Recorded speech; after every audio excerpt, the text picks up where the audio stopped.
The giant alien ship appeared in the sky on a Tuesday morning. It hung over New York City like a shiny metal cloud.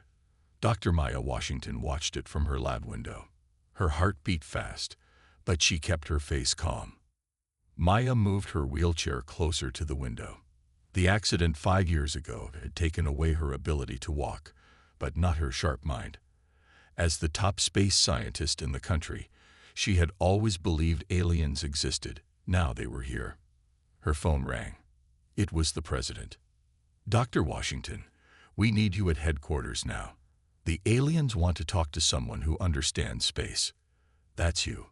3 hours later, Maya sat in a large room with government officials. Her special-powered suit helped her sit straight in her chair. The metal frame connected to her brain, letting her control it with her thoughts. The door opened. 2 aliens walked in. They looked almost human, but their skin had a slight blue color and their eyes were larger. The taller one wore a uniform with strange symbols. "I am Captain Lee of the Viridian Alliance," he said through a small device that translated his words. "This is Science Officer Ju." Maya moved forward. "I'm Dr. Maya Washington, Earth's chief astrophysicist." The aliens looked at each other. Captain Lee's eyes moved to Maya's exoskeleton. "Your people send a broken person to meet us?" he asked. The room went quiet. Maya felt her cheeks grow warm, but she kept her voice steady. "I am not broken, Captain. I use technology to overcome physical challenges. Many humans do. We adapt and solve problems. That's our strength." Officer Ju stepped closer, studying Maya's exoskeleton with interest. "This connects to your nervous system. Interesting solution for a developing species." Maya didn't like their tone, but she stayed professional. "We have much to share with the Viridian Alliance. Earth has rich cultures and advanced science." Captain Lee made a sound like a laugh. "We have visited thousands of worlds, Dr. Washington. Your technology is very basic compared to ours. Your fastest ships would take years to reach even your nearest star.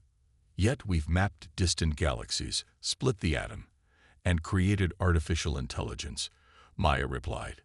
"We learn quickly." The aliens talked to each other in their language. Maya couldn't understand the words, but their faces showed they were not impressed. "The Alliance Council has agreed to consider Earth for membership," Captain Lee finally said. "But we must evaluate if you are advanced enough." Officer Ju handed Maya a small crystal. "This contains information about our alliance and coordinates to our main station. Your leaders may send one representative for initial talks." After the aliens left, the president turned to Maya. "Well, that was tense. What do you think?" Maya studied the crystal. "They see us as primitive. And they certainly didn't hide their view of people with disabilities." "We need someone else to go," said the defense secretary. "Someone who matches their physical standards." Maya shook her head. "No, send me." "But they clearly." "They need to see that Earth values all its people," Maya said firmly. "And I understand their science better than anyone else here. If they want to judge us, let them see what humanity really stands for." 1 month later, Maya sat in a special ship built just for this mission. The crystal's data had helped engineers create a vessel that could use the alien jump points in space. As the ship prepared to leave Earth, Maya looked at the photo of her family on the screen. Her mother had always told her she could do anything. Now she would represent not just her country or family, but all of humanity. The ship's engines started. Maya felt the power through her exoskeleton. She wasn't afraid of the aliens or their judgment. She had faced harder challenges on Earth. "Beginning launch sequence," said the computer. Maya smiled. First contact had not gone well. But the real test was just beginning. The journey to the Viridian space station took 3 days. Maya's ship moved through strange tunnels of light that the aliens called jump paths. When the ship finally stopped, Maya saw the space station through her window. It looked like a giant silver flower with 6 huge petals spread out in space. "Welcome to Harmony Station," said a voice on the radio. "Prepare for docking." Maya checked her exoskeleton one last time. The metal frame around her legs and back felt strong. Earth's best engineers had worked day and night to make it perfect for space travel. It connected to her brain through tiny wires, letting her stand and walk using her thoughts. The ship door opened with a soft hiss. 2 aliens waited for her. One was tall with light blue skin. The other was shorter with darker blue skin. "I am Commander Min," said the taller one. "This is Ambassador Park. We will show you to your rooms." Maya moved forward in her exoskeleton. She noticed how the aliens looked at her metal legs with strange expressions. "Thank you for welcoming me to Harmony," Maya said with a smile. Commander Min did not smile back. "Your rooms have been prepared based on human biology data. The gravity has been set to Earth normal." As they walked through the station, Maya saw many different alien species. Some had 4 arms. Others had skin that changed colors. A few floated instead of walking. All of them stared at Maya as she passed. "Is something wrong?" Maya asked Ambassador Park. "You are the first human most have seen," Park said. "And your mechanical parts are unusual. Most advanced species have eliminated physical problems through genetic improvement."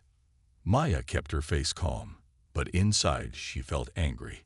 "On Earth, we believe in letting people be born naturally. We use technology to help those who need it." Park looked confused.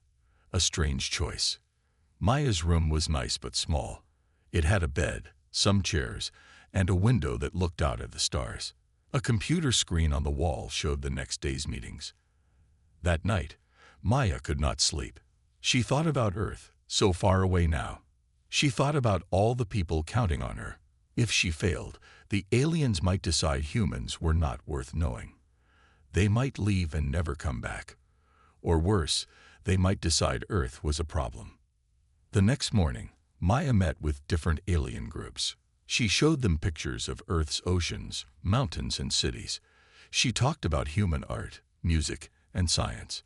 Some aliens seemed interested. Others looked bored. During a break, a tall, thin alien with green-gray skin approached her. "I am Representative Han of the Luminar people," he said. "Your presentation was adequate. Perhaps your species has some potential." Maya wasn't sure if this was a compliment. "Thank you. I hope to learn more about the Luminar as well." "You will have your chance tonight," Han said. "You have been invited to dine at the Stellar Garden. It is the finest restaurant on the station. All important decisions happen there." Maya felt excited. This was her chance to really talk to the alien leaders. That evening, Maya wore her best clothes.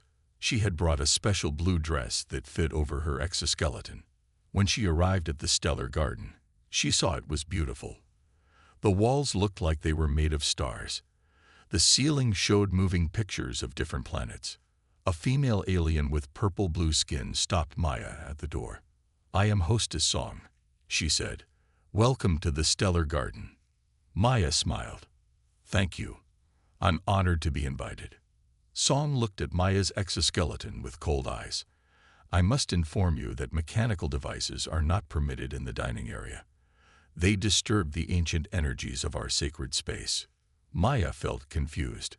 "This is my mobility device. I need it to walk." Song's face did not change. "The rules are very old and very clear. No machines at the tables. You may leave it here, or—" She paused and looked down at the floor. "You may crawl inside, if you wish to join the dinner." Maya felt like she had been hit. Behind Song, she could see important alien leaders watching. Some looked embarrassed. Others seemed to be waiting to see what the human would do. Maya took a deep breath. Everything she had worked for, everything Earth needed, came down to this moment. She made her decision. The restaurant was quiet now. Everyone watched Maya. Hostess Song still stood at the door, waiting for Maya to crawl or leave. Behind her, the alien leaders sat at beautiful tables. The food smelled wonderful. Maya knew this dinner was her best chance to help Earth join the alliance. For a moment, Maya thought about what would happen if she gave in. She could ask someone to carry her. She could drag herself across the floor. Maybe that would show how much humans wanted to be part of the alliance. But something inside her said no. I will not crawl, Maya said in a clear, strong voice. On Earth, we have a long history of asking certain groups of people to use separate doors or sit in different areas. We have a word for that: discrimination. We learned it was wrong. Captain Jun, a high-ranking military leader, stood up from his table. These are our traditions. They have existed for thousands of years. Maya nodded respectfully. My people had traditions of separating people based on skin color, gender, and physical ability. We discovered that when we stopped those practices, our whole society became stronger. True advancement comes from including everyone, not just those who look or move a certain way. Whispers spread through the restaurant. Some aliens looked angry. Others seemed curious. Maya continued, "This exoskeleton represents human creativity and problem-solving. It connects to my nervous system and allows me to move. It's as much a part of me as your skin is part of you." She looked directly at Hostess Song. "I won't leave it at the door, and I won't crawl." Song's face showed surprise. Most visitors just followed the rules without question. From a nearby table, a female alien with soft yellow skin stood up. "I am Ambassador Su of the Luminar system. In my culture, we believe wisdom comes in many forms. I find the humans' words interesting." Captain Jun frowned. "This is not your concern, Ambassador." "I believe it is," said Su.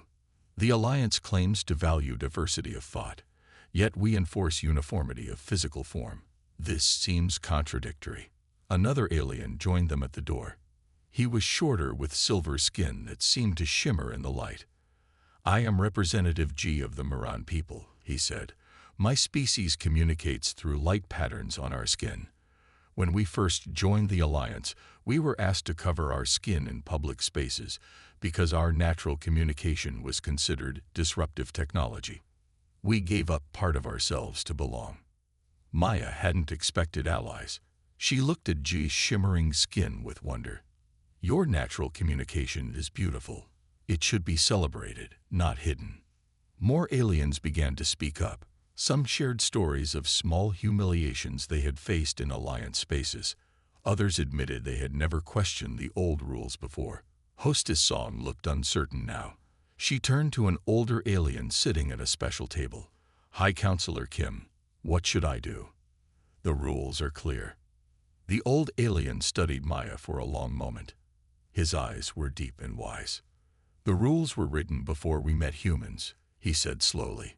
"Perhaps it is time to reconsider what we mean by technology. This human's device appears to be an extension of her body, not unlike Representative G's light-speaking skin." He stood up with the help of a carved wooden cane. "I use this cane to walk. Is this so different from her exoskeleton?" "Only in degree, not in purpose." Hostess Song bowed to the High Counselor. "What do you suggest, sir?" "Let her enter as she is," he said. "Let us hear what Earth has to offer the Alliance.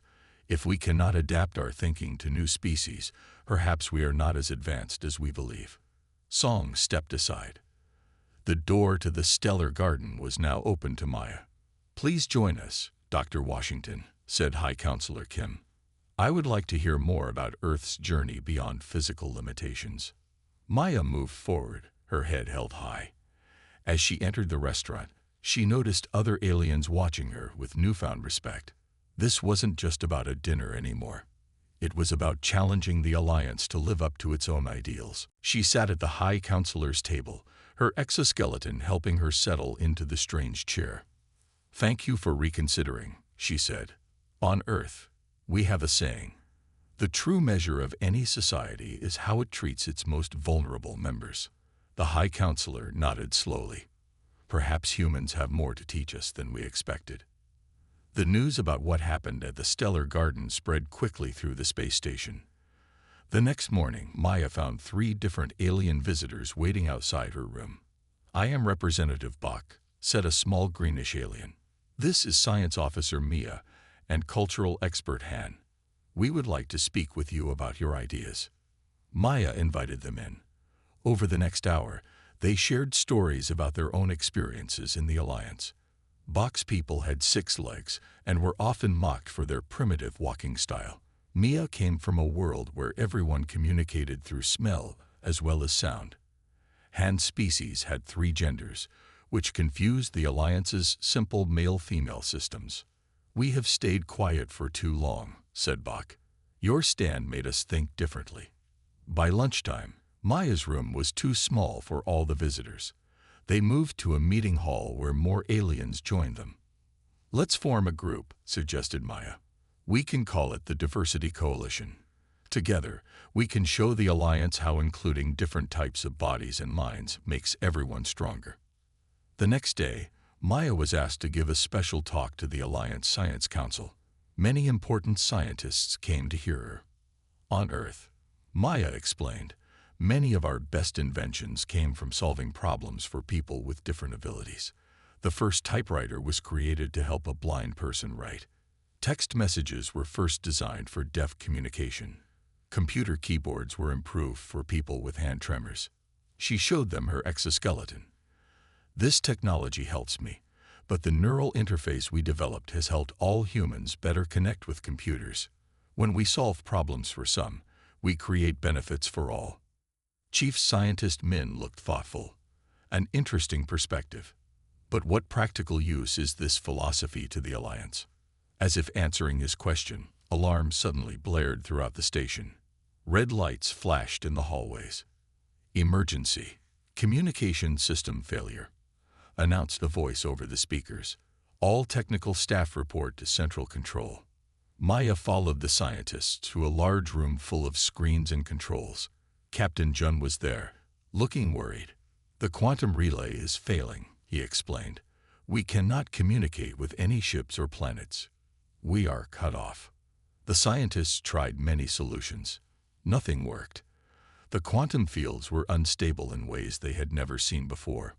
Maya studied the problem carefully. The quantum relay used patterns of energy that reminded her of something. "This looks like the neural patterns in my exoskeleton," she said suddenly. "When I first started using it, we had similar instability issues." The scientists turned to her in surprise. "What solution did you find?" asked Chief Scientist Min. "We created a harmonic buffer," Maya explained. "It's like, imagine water waves. When waves crash into each other, they can cancel out or make bigger waves. We built a system that makes sure the waves work together instead of fighting."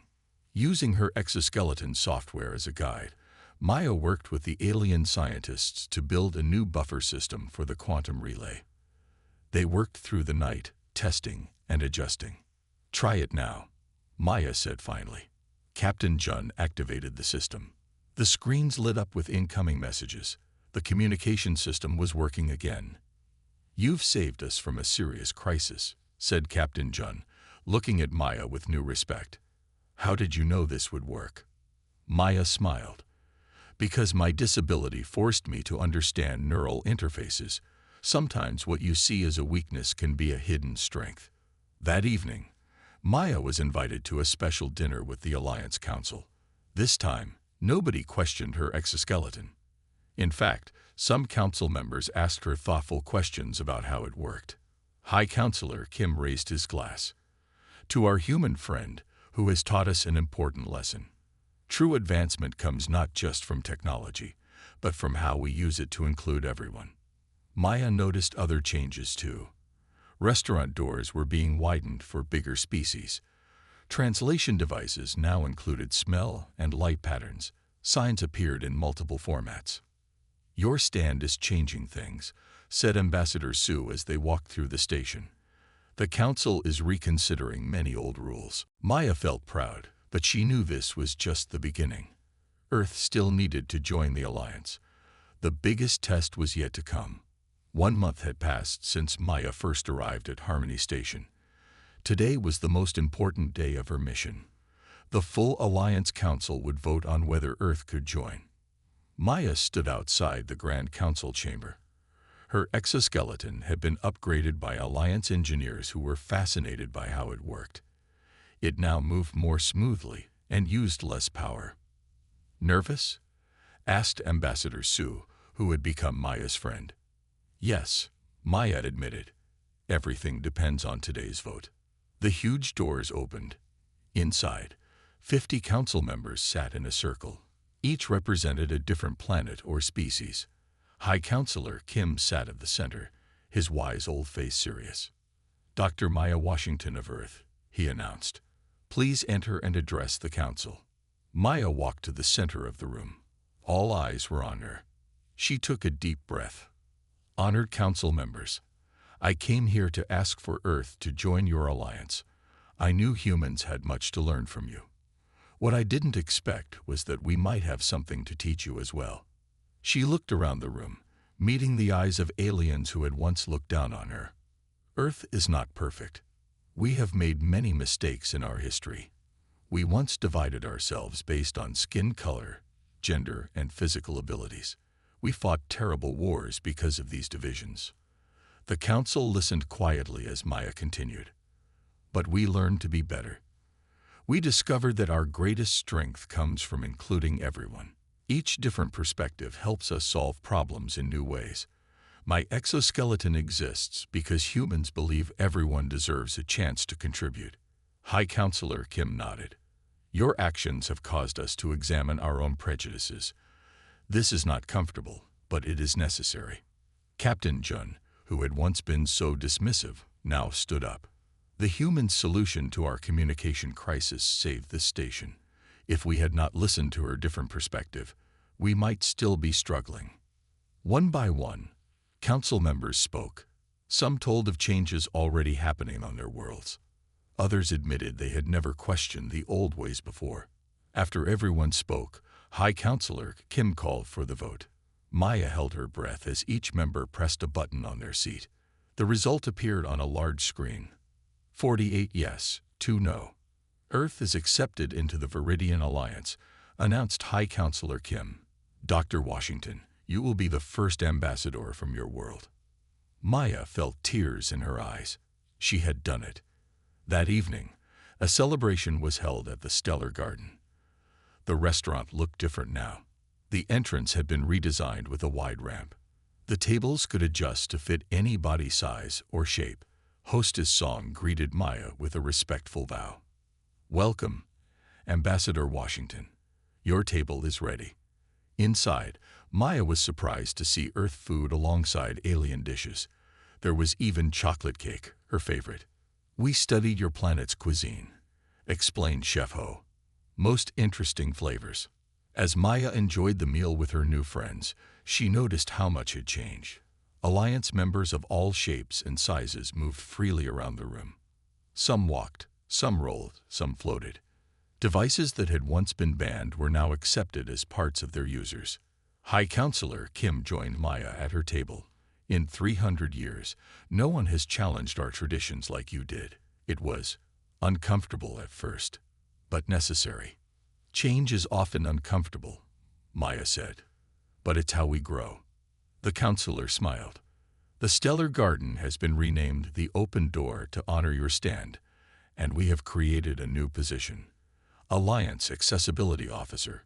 We hope you will accept this role along with your ambassador duties." Maya was surprised.